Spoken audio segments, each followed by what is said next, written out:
हिंदू पंचांग के अनुसार अश्विन मास के कृष्ण पक्ष की अमावस्या को पितृ विसर्जनी अमावस्या कहा जाता है। इस दिन श्राद्ध पक्ष का समापन होता है और पितृलोक से आए हुए पितृजन अपने लोक को लौट जाते हैं। इस दिन ब्राह्मण को भोजन तथा दान आदि से पितृजन तृप्त होते हैं और जाते समय अपने पुत्र पौत्र और परिवार को आशीर्वाद देकर जाते हैं। पितृ अमावस्या की कथा। ऐसा माना जाता है कि देवताओं के पितृगण अग्निश्वात हैं जो सोमनाथ में निवास करते हैं और उनकी कन्या मानसी अक्षोदा के नाम से एक नदी के रूप में अवस्थित हुई तथा मत्स्य पुराण में भी अक्षोदा नदी और अक्षोदा सरोवर का वर्णन मिलता है जो वर्तमान में कश्मीर में स्थित है। एक बार अक्षोदा 1000 वर्ष तक तपस्या की और जिससे प्रसन्न होकर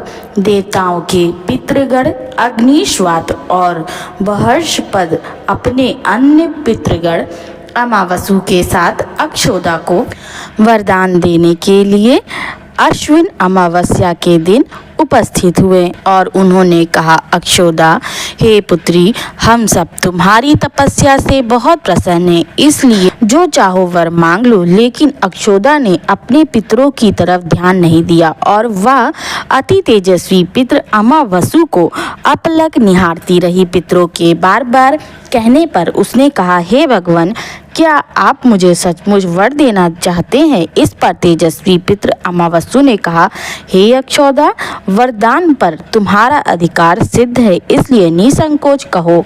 अक्षोदा ने कहा, भगवान, यदि आप मुझे वरदान देना ही चाहते हैं तो मैं तत्क्षण आपके साथ रमण का आनंद लेना चाहती हूँ। अक्षोदा के इस तरह कहे जाने पर सभी पितृ क्रोधित हो गए। उन्होंने अक्षोदा को श्राप दिया कि वह पितृलोक से पतित होकर पृथ्वी लोक पर जाएगी। पितरों के इस तरह श्राप दिए जाने पर अक्षोदा पितरों के पैरों में गिरकर रोने लगी।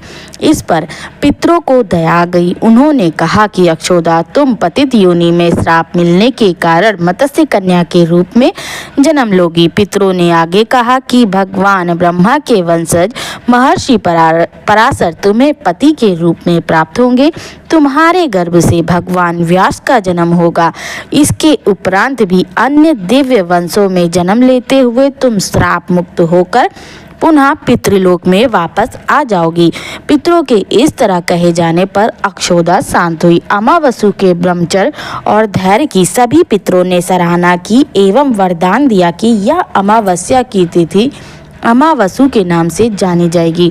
जो प्राणी किसी भी दिन श्राद्ध ना कर पाए वह केवल अमावस्या के दिन श्राद्ध तर्पण करके सभी बीते 14 दिनों का पुण्य प्राप्त कर सकता है और अपने पितरों को तृप्त कर सकता है। तभी से प्रत्येक माह की अमावस्या तिथि को सर्वाधिक महत्व दिया जाता है और यह तिथि सर्वपितृ श्राद्ध के रूप में भी मनाई जाती है।